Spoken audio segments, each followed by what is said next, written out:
Hello and welcome to our YouTube channel latch for success. दोस्तों, एक बार फिर से आपका स्वागत है आपके अपने YouTube channel latch for success में। आज हम देखिए नाइन्थ का जो एनसीईआरटी का सोशल साइंस का चैप्टर है आपके द फ्रेंच रिवॉल्यूशन, उसका पार्ट 5 पढ़ेंगे। क्योंकि हमने पार्ट 4 आपके सामने बना दिया था और उसको रिप्रेजेंट भी कर दिया था, और वो आपके प्लेलिस्ट में पड़ा होगा, जाके उसको देख लीजिएगा। क्योंकि अगर आपने पहले नहीं देखा होगा वो वीडियो, तो ये वीडियो आपको समझ में नहीं आएगा, क्योंकि उसी के बीच में से हम स्टार्ट कर रहे हैं इसको। देखिए, यहाँ पे हम पढ़ना स्टार्ट करते हैं और बिना टाइम वेस्ट किए हम लोग समझते हैं किस तरह के फ्रांस की क्रांति हुई थी और फ्रांस की क्रांति में क्या क्या मेन घटनाएं घटी थी। देखिए, the representative of the third state viewed themselves as spoke person for the whole French nation. जो थर्ड स्टेट के लोग थे, जो कि हमने बताया है पिछले वीडियो में कि फर्स्ट, सेकेंड और थर्ड 3 स्टेट के लोग हुआ करते थे सोशल प्रॉस्पेक्टस में फ्रांस के। तो फर्स्ट और सेकेंड और थर्ड जो ग्रुप के लोग होते थे, थर्ड स्टेट के लोग, वो सबसे ज़्यादा होते थे पॉपुलेशन में। और साथ ही साथ इन्हीं के ऊपर टैक्स भी लगता था, सिर्फ इन दोनों के ऊपर टैक्स लगता नहीं था, फर्स्ट और सेकेंड जो थे वर्ग के लोग। ठीक, तो इस तरह से ये थर्ड स्टेट के जो लोग थे वो खुद को वो पूरे फ्रेंच का नेशन के आवाज़ को मानते, मतलब कहने का ये है कि वो मानते थे कि वो एक स्पोक्समैन है। यानी थर्ड स्टेट के लोग जो मानते थे अपने आप को, वो मानते थे कि वो फ्रांस के स्पोक्स पर्सन है, फ्रांस के तरफ से वो बोलने आए हैं। On 20 June they assembled in the hall of A indoor tennis court in the ground of Versailles. Versailles के ही महल के एक ग्राउंड में वो लोग इकट्ठा हो जाते हैं, क्योंकि हमने बताया था इससे पहले, क्योंकि राजा ने उनको भगा दिया होता है, क्योंकि वो मानते नहीं उसके बात को लेकर कि थर्ड स्टेट के लोगों को एक एक वोट का अधिकार दिया जाए, इंडिविजुअल वोट का, और इंडिविजुअल वोट काउंट किया जाए। जबकि वो कह रहे थे नहीं, इंडिविजुअल वोट काउंट नहीं होगा, पूरे ग्रुप के लोगों को एक वोट माना जाएगा, ऐसा कहा गया था राजा के द्वारा, जो कि वो लोग नहीं मानते हैं। और एक बाहर स्टेडियम में चले जाते हैं जिसका नाम था टेनिस कोर्ट का स्टेडियम, ठीक है, जिसमें टेनिस का गेम हुआ करता था और जो वर्साई के ग्राउंड में था। ठीक है, तो एक टेनिस कोर्ट में चले जाते हैं और सभी लोग जो है they declared themselves a national assembly and swore not to disperse till they had drafted a constitution for France that would limit the power of the monarch। और उन्होंने यह घोषणा की, डिक्लेरेशन किया कि जब तक हम फ्रांस में एक नेशनल असेंबली नहीं बना देंगे, मतलब अपने आप को नेशनल असेंबली उन्होंने कहा, और कहा कि जब तक हम संविधान नहीं बना देंगे, यानी कानून नहीं बना देंगे, यानी कॉन्स्टिट्यूशन नहीं बना देंगे फ्रांस के लिए, तब तक हम अपने आप को डिज़ोल्व नहीं करेंगे, भंग नहीं करेंगे। और उन्होंने कहा कि हम कॉन्स्टिट्यूशन बना के इस राजा के अधिकार को, यानी मोनार्की को ख़त्म कर देंगे, यानी एकदम उसके पावर को लिमिटेड कर देंगे। दे वर लेड बाय मिरबाऊ एंड अब्बेसियस। ये जो है मिरबाऊ और अब्बेसियस के लोगों द्वारा ये लीड कर रहे थे, ये जो थर्ड स्टेट के लोग थे, इनको लीड कौन कर रहा था? मिरबाऊ और Abbe Sieyes. Mirabeau was born in a noble family but was convinced of the need to do away with the society of feudal privilege। देखिए, आपको समझना होगा, मीरबाऊ का जन्म जो हुआ था वो हुआ था एक नोबल फैमिली में, जो कि सेकंड स्टेज के लोग थे। ठीक है, सेकंड स्टेट के जो लोग थे उनके फैमिली में हुआ था मीरबाऊ का जन्म। लेकिन बावजूद इसके वो जानता था कि जो थर्ड स्टेट के लोगों पर जो अत्याचार हो रहे हैं, उनके ऊपर जो बार बार टैक्स लगाए जा रहे हैं, बढ़ाए जा रहे हैं, ये बहुत ही गलत तरीके से बढ़ाए जा रहे हैं। इसलिए वो हमेशा उनके खिलाफ़ चला जाता था, जबकि वो खिलाफ़ जाने के लिए उसके ऊपर बहुत सारी चीज़ें होती हैं। क्योंकि देखिए, उन सेकेंड वर्ग के लोग तो क्या करेंगे खिलाफ जाकर, उनके ऊपर तो कोई टैक्स लग नहीं रहा है, राजा कोई लगा नहीं रहा है, लेकिन इसकी आत्मा नहीं मान रही थी अंदर से, और इसलिए सेकेंड वर्ग का होते हुए भी ये जो इसका नाम क्या था, मीरबाऊ, ये गया तीसरे वर्ग के लोगों को, यानी तीसरे स्टेट के लोगों की ये मदद करने चला गया था। ठीक है, तो इसलिए इसने इसकी आत्मा, जो अंतरात्मा थी अंदर की, वो उसकी मदद की, हेल्प करने के लिए उन लोगों को। He brought out a journal and delivered powerful speeches to the crowd assembled at Versailles. Versailles के जो महल के बाहर का एक ग्राउंड था, जिसको हम टेनिस कोर्ट कहते हैं, वहाँ पे वो उसने ज़बरदस्त एक भाषण दिया और लोगों को समझाया। जो क्राउड इकट्ठा हुई थी 600 लोगों की, जो कि थर्ड स्टेट के लोग थे, उनको समझाया कि देखो किस तरह से राजा जो है हमारे ऊपर जबरन अधिकार कर रहा है और हमें वोट देने की बात नहीं कर रहा है। देखिए, इस तरह से आप देख सकते हैं टेनिस कोर्ट की शपथ ये लोग ले रहे हैं। ये टेनिस कोर्ट है और टेनिस कोर्ट में लोग बहुत ज़्यादा इकट्ठा हुए हैं, अपने हाथ को उठाकर किस तरह से ओथ ले रहे हैं। ठीक है, इसी को टेनिस कोर्ट की शपथ कहते हैं। देखिए, मीरबाऊ यहाँ पे आपको बीच में दिख जाएगा, यहाँ पे ये जो है डिलीवर कर रहा है स्पीच को। ठीक है, आप देखिए द टेनिस कोर्ट ओथ, इस तरह से आप कह सकते हैं कि टेनिस कोर्ट ओथ इसको कहते हैं। ठीक है, आप देख सकते हैं इसको। चलिए आ जाते हैं नीचे। आप जैसे फिगर में देख पा रहे होंगे, अब आप पढ़ना शुरू करिए आगे। देखिए, Abbe Sieyes originally a priest wrote an influential pamphlet called what is the third state. देखिए, अब्बेसियस जो था वो एक पुजारी था, प्रीस्ट था, पुजारी था, जो कि मतलब पूजा कराता था। ठीक है, रोट एन इन्फ्लुएंशियल, जो कि एक बहुत प्रभावकारी पैम्फलेट लिखा है जिसका नाम था व्हाट इज़ थर्ड स्टेट, मतलब तीसरा स्टेट क्या है। जो फर्स्ट सेकेंड और थर्ड स्टेट होते थे फ्रांस में ना, तो तीसरे स्टेट के लोगों को बताता था कि ये तीसरे स्टेट के लोग क्या हैं, कौन है, कैसे हैं, ठीक है, वो बताना चाह रहा था। देखिए क्या बताता है वो। While the national assembly was busy at Versailles drafting a constitution, यानी जब नेशनल असेंबली वर्साय के महल के पास जो टेनिस कोर्ट में शपथ लेकर के बिजी थी कि हम कॉन्स्टिट्यूशन जब तक बना नहीं लेंगे, the rest of France sheath with turmoil, जो बाकी का फ्रांस था वो बिल्कुल एकदम कठिन परिस्थितियों से गुजर रहा था, मतलब टर्मोइल से गुजर रहा था, जिसको कहते हैं कि ए severe winter time.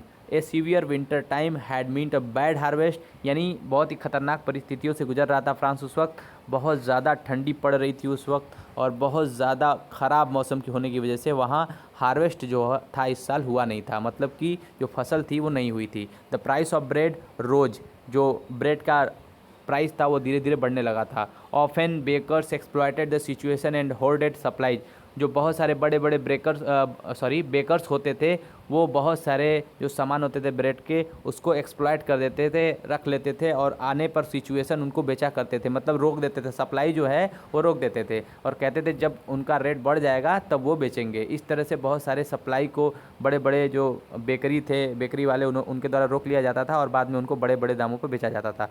After spending hours in long क्वेज at the bakery, crowd of angry women storm into shops, बहुत समय के वेटिंग करने के बाद जो जनता होती थी जो दुकान पर बेकरी के वेट करती थी लाइन लगा करके, उसी में अचानक एक भीड़ में एक महिला जो थी वो बहुत ज़्यादा गुस्से में आ गई and storm into the shops, और वो एकदम आंधी तूफान की तरह जा कर के एकदम घुस गई किसके, दुकान के अंदर, और दुकान के अंदर घुस गई। एट द सेम टाइम, उसी समय the king order troops to move into Paris, उसी समय जब वो महिला यानी उस वुमेन ने अंदर घुसने को मतलब चाहा, बहुत ज़बरदस्ती अंदर घुस गई उस कहाँ पे, उस दुकान पे, तभी राजा ने ऑर्डर दिया अपने सेना को कि जाओ पेरिस में चले जाओ, जहाँ पे वो दुकान था, जहाँ पे वो शॉप था, ठीक है, जहाँ पे ये मामला हुआ था। On 14 July the agitated crowd to storm and destroy the Bastille, और उसी की वजह से वो क्रांति धीरे धीरे बढ़ गई और लोगों में गुस्सा इतना ज़्यादा हो गया कि वो बास्तिल के किले की तरफ गए। और 14 जुलाई जो डेट है, 14 जुलाई देखिए यहाँ पे लिखा हुआ है, 14 जुलाई जो बहुत ही ज़्यादा भयानक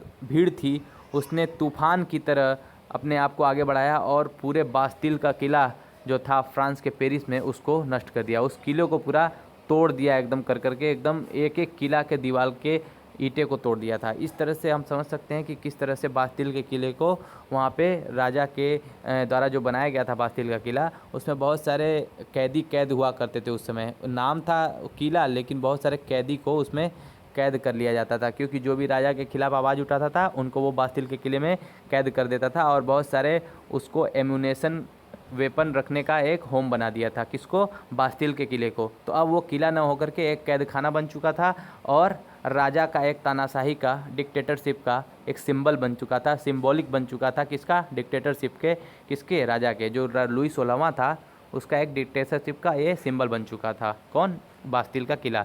इस तरह से जब भी लोग उसको देखा करते थे बास्तिल के किले को, उनके अंदर बहुत ज़्यादा गुस्सा आ जाता था, क्योंकि उनको याद आ जाता था कि किस तरह से जो भी राजा के खिलाफ आवाज़ उठाता था इसी में राजा इसको ठूस ठूस कर मार देता था बास्तिल किले में। तो इसलिए जब जैसे ही लोगों ने बास्तिल के किले को देखा इस तरह से बातें फैलने लगीं। चलिए देखते हैं आगे।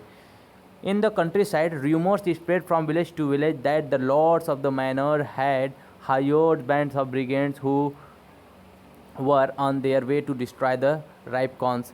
बहुत पूरे कंट्री साइड यानी पूरे फ्रांस में यह अफवाह फैल गई कि गांव से गांव तक बहुत सारे लोगों को भेजा गया है, बहुत सारे लोगों को हायर किया गया है, बहुत बड़े ब्रिगेड्स को, जो कि डिस्ट्रॉय कर देगी जगह जगह जो फसल है, पके हुए फसल को वो तबाह कर देगी। ऐसा बहुत सारे अफवाह फैल गया, ठीक है। Caught in a frenzy of fear, peasant in several districts seized hoes and pitchforks and attacked chateaux. अब क्या हुआ देखिए, इसकी वजह से बहुत सारे जो किसान थे वह एकदम हताहत हो गए, नाराज़ हो गए इस बात को सुनकर कि अरे मेरे फसल को कैसे लोग आएंगे बर्बाद कर देंगे, मेरा पका हुआ फसल है, बिकने वाले, अब काटने वाला फसल है, काटने का टाइम हो गया है, तो लोग कैसे हमारे फसल को आ सकते हैं ख़राब करने। इस तरह की सोच सोचने लगे किसान, और वो अपना पूरा कुल्हाड़ी, जो फरसा, ये सब लेकर के तैयार हो गए उनका सामना करने के लिए जो आने वाले थे। ऐसा बस सिर्फ अफवाह फैला था। दे looted, hoarded gain and burned down documents containing record of manorial dues। अब जो जमींदारी, जो उनका पैसा बाकी था, जो टैक्सेस जो जमींदार को वो दिया करते थे, उन सारे डॉक्यूमेंट को सारे किसानों ने फाड़ना शुरू कर दिया था। और फाड़ने के साथ साथ a large number of noble fled from their homes, many of them migrating to neighbouring countries. और धीरे धीरे जो किसान थे वो अपने सारे डॉक्यूमेंट्स को फाड़ना शुरू कर दिए, जो कि उसमें बकाया जो ज़मींदार को देना था उसमें लिखा हुआ था।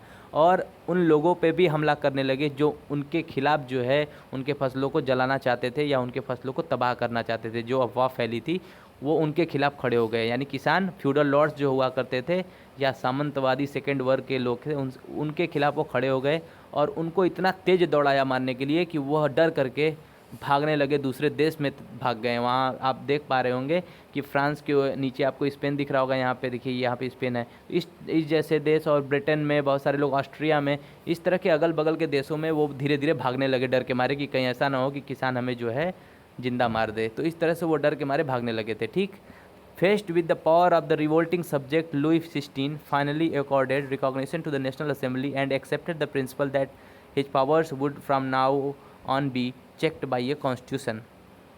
इतना ज़बरदस्त दबाव की वजह से, पावर के स्ट्रगल की वजह से, क्योंकि देख रहा था कि लुई 16वां की इतनी ज़बरदस्त उसके खिलाफ़ रिवोल्ट हो रहा है, विद्रोह हो रहा है, इसीलिए वो फाइनली मान जाता है और कहता है कि मैं नेशनल असेंबली को एक्सेप्ट करता हूँ और अब से मैं नेशनल असेंबली जो कानून बनाएगा, जो प्रिंसिपल बनाएगा, उसी के ऊपर मेरा पावर डिपेंड होगा। मतलब मैं जो पूरी तरह से काम करूँगा वो नेशनल असेंबली कानून बनाएगा, उसी के हिसाब से मैं काम करूँगा। राजा इस बात को मान लेता है, जो नेशनल असेंबली ओथ लेता है टेनिस कोर्ट की, उसकी बात। ठीक, ऑन द नाइट ऑफ 4 अगस्त 1789, 4 अगस्त 1789 की रात में, the assembly passed a decree abolishing the feudal system of obligation and taxes. 1789 में असेंबली ने एक कानून पास किया जिसके तहत उसने कहा कि अब जो फ्यूडल सिस्टम है, यानी जो सामंतवादी व्यवस्था है, जो टैक्स सिस्टम है, उसको मैं ख़त्म करना चाहता हूँ। यानी जो नेशनल असेंबली थी, इन्होंने एक कानून पास किया कि जो टैक्स सिस्टम है वो ख़त्म होगा और जो सामंतवादी ज़मींदार, बड़े बड़े ज़मींदार लोग हैं, उनके जो अधिकार हैं वो ख़त्म होंगे। और जो प्रिविलेजेस उनको मिलते थे जन्म से ही, उनको 10% भूमि, 25% जो लैंड का मासेस मिल जाता था, हिस्सा मिल जाता था फ्रांस में, वो अब सारी व्यवस्था को नेशनल असेंबली ने ख़त्म करने का एक पारित किया कानून। ठीक है, member of the clergy too were force to give up their privilege. और जो क्लर्जी लोग हुआ करते थे, जो हमने बताया था, क्लर्जी आपको कौन सा बताया था, फर्स्ट वर्ग के लोग को क्लर्जी कहते थे, उनके भी अधिकार जो थे वो छीन लिए गए नेशनल असेंबली द्वारा और कहा गया कि ये भी लोग बराबरी के अधिकार होंगे जैसे थर्ड स्टेट के लोग होते हैं। ठीक है, और उनके जो भी जन्म से अधिकार थे वो छीन लिए गए। Tithes were abolished and land owned by the church were confiscated. As a result, the government acquired asset worth at least 2 billion leverage. इससे क्या हुआ, देखिए, जो टैक्स सिस्टम थे जिसके थर्ड ग्रुप देते थे जो टैक्स, उनको ख़त्म कर दिया गया। जो लैंड मास था उनसे ले लिया गया चर्च के लोगों से। और बहुत सारे जो हमने पहले बताया आपको कि बहुत सारे टैक्स ऐसे भी थे जो फ्यूडल लॉर्ड्स लगाते थे थर्ड स्टेट के लोगों पर, यानी गरीब किसानों पर, जनता पर लगाते थे, उनको भी वो लोगों ने ख़त्म कर दिया, यानी नेशनल असेंबली ने उसको भी ख़त्म कर दिया। ठीक, तो इस तरह से इसका रिजल्ट क्या हुआ, गवर्नमेंट को इससे बहुत ज़बरदस्त संपत्ति यानी प्रॉपर्टी हाथ लगी। कितने की, 2 बिलियन लिवरे की। 2 बिलियन लिवरे बहुत ही ज़बरदस्त संपत्ति उस वक्त हाथ लगी थी, किसके, फ्रांस के। ठीक, आ जाते हैं, देखते हैं अपना नेक्स्ट स्टेप क्या है। देखिए, now France become a constitutional monarchy. अब जो है फ्रांस क्या बन चुका था, एक कॉन्स्टिट्यूशनल मोनार्की बन चुका था, क्योंकि जो राजा होगा वो उनको ख़त्म नहीं करना चाहते थे लोग। वहाँ के लोग चाहते थे कि कॉन्स्टिट्यूशन यहाँ चले, लेकिन कॉन्स्टिट्यूशन के हिसाब से मतलब मोनार्की चले, यानी राजा रहे, इसमें कोई दिक्कत नहीं है, लेकिन राजा जो चले वो कानून के हिसाब से चले, इसलिए हमको समझना होगा ये बात। ठीक, the national assembly completed the draft of constitution in 1791। 1791 में नेशनल असेंबली ने कंप्लीट किया अपना कॉन्स्टिट्यूशन बनाने का process. Its main object was to limit the power of the monarch. उनका जो मेन उद्देश्य था, ऑब्जेक्ट था, वो ये था कि वो मोनार्क यानी राजा के पावर को लिमिट करना चाहते थे, यानी कम करना चाहते थे। जो पावर जो उसी के हाथ में सिर्फ थी, एब्सोल्यूट पावर थी, मतलब सबसे ज़्यादा पावर थी, वो जो चाहता था अपने मन से करता था। These powers instead of being concentrated in the hand of one person, वो चाहते थे कि किसी भी एक पर्सन के हाथ में यह पावर कंसंट्रेट ना हो पाए, वो एकलौता ना हो पूरा कोई भी फैसला करने के लिए। ठीक है, तो उन्होंने कहा कि जो पावर है वो उसका डिवाइडेशन होना चाहिए, यानी डिस्ट्रीब्यूशन होना चाहिए। Were now separated and assigned to different institution, और उन्होंने कहा कि अलग अलग पावर अलग अलग इंस्टीट्यूशन को दे देना चाहिए। यानी अगर हम बात करें डिफेंस मिनिस्ट्री को तो डिफेंस का सिस्टम देखेगा, अगर हम बात करें होम मिनिस्ट्री को तो होम का वर्क देखेगा वो, ठीक है। इस तरह से बहुत सारे कानून बनाए गए, ठीक। 7 में आप फिगर 7 में आप समझ सकते हैं कि किस तरह से पॉलिटिकल सिस्टम रहा था, ठीक है। देखिए सबसे पहले जुडिशरी, आप देखिए जुडिशरी क्या करेगी। सबसे पहले आप देखिए लेजिस्लेचर, ठीक है। लेजिस्लेटर क्या करेगी, ये कानून बनाएगी। लेजिस्लेटिव असेंबली जो होती है हमारे विधानसभा, राज्यसभा या संसद हम कहते हैं इसको लेजिस्लेटर। देखिए लेजिस्लेचर में क्या होता है, ये कानून बनाती है, मेक लॉ, ठीक। इसमें नेशनल असेंबली आ जाएंगे, क्लियर है। उसके बाद एग्जीक्यूटिव, जो एग्जीक्यूटिव होगी वो क्या करेगी, वो उसको लागू करवाएगी, यानी किंग जो है उसको लागू करवाएगा, और किंग के साथ मिनिस्टर जो होंगे वो उनका सहयोग करेंगे, सपोर्ट करेंगे, ठीक है। और लास्ट में उसके बाद जज जो होगा यानी जुडिशरी जो होगी उसको चेक करेगी उस कानून को, उस जो कानून को, कि वो कानून जो लेजिस्लेटिव असेंबली ने बनाई है या नेशनल असेंबली ने, वो सही है कि नहीं, ठीक है। ये जुडिशरी जो है उसको जज करेगी, इसको याद रखिएगा। इस तरह से चल रहे थे उस वक्त। अब देखिएगा एक्टिव सिटीजन और पैसिव सिटीजन क्या हैं। एक्टिव सिटीजन वो हैं जिनको वोट देने का अधिकार मिला हुआ था, और पैसिव सिटीजन वो होते थे जिनको वोट देने का अधिकार नहीं था, वो वोट नहीं दे सकते थे, ठीक है। और अब देख सकते हैं कि एक्टिव सिटीजन जो थे वो सिर्फ 4 मिलियन थे। 4 मिलियन यानी कितने हो गए, 40 लाख, ठीक है। और एंड पॉपुलेशन ऑफ 228 मिलियन, मतलब 2 करोड़ 80 लाख के पॉपुलेशन में सिर्फ 40 लाख ऐसे थे जो कि वोट दे सकते थे, यानी एक्टिव सिटीजन थे, ठीक। और जो पैसिव सिटीजन थे वो कौन थे, देखिए मैं बता देता हूँ यहाँ पे आपको। देखिए पैसिव सिटीजन जो थे उनको कोई वोट का देने का राइट नहीं होता था, जो अभी मैंने बताया। वो 3 मिलियन के आसपास लोग रहते थे, यानी 30 लाख के आसपास थे। और करीब करीब देखिए वुमेन को भी कोई अधिकार नहीं होता था वोट देने का, ठीक है। और जो यूथ यानी जो जवान कोई व्यक्ति है, अगर वो 25 साल से उसकी उम्र कम है तो वो भी वोट नहीं दे सकता, इस बात को याद रखिएगा, ठीक है। तो आ जाते हैं आगे, पढ़ लेते हैं इसको। देखिए The Constitution of 1791 vested the power to make laws in the National Assembly which was indirectly elected. That is, citizens voted for a group of electors who in turn choose the assembly. अब 1791 में एक कानून बना जो कि national assembly ने बनाया था, और मैंने बोला भी कि वो कानून ने नेशनल असेंबली ने जो बनाया उससे अधिकार दिया गया कि लोगों का इलेक्शन होगा, और लोगों के इलेक्शन होने के बाद वो इलेक्टर के ग्रुप को चुनेंगे, और चूज करने के बाद वो असेंबली में जाएंगे, और वो असेंबली में जाने के बाद नेशनल असेंबली में कानून बनाएंगे, ठीक है। नॉट ऑल सिटीजन, सभी सिटीजन नहीं, however had the right to vote, सभी सिटीजन को वोट देने का अधिकार नहीं था। Only man about 25 years of age who paid taxes equal to at least 3 days of a labour wage were given the status of active citizen. ऐसे लोगों को वोट देने का अधिकार था।